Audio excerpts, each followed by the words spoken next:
Painters use paint and quilters use fabric. I love looking for unique, different. I like to take a piece of fabric and show what it can do. I was pregnant with my first son and I decided that I would make a quilt for him.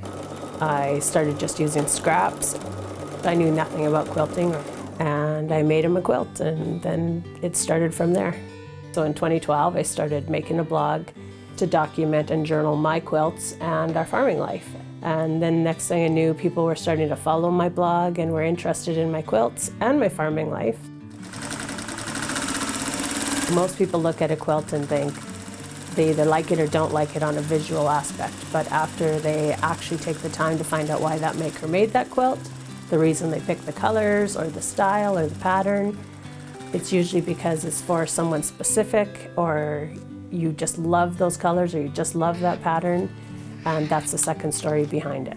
I quilt on the second story of my house, and I believe that every quilt has a second story, so I went with that as second story quilting.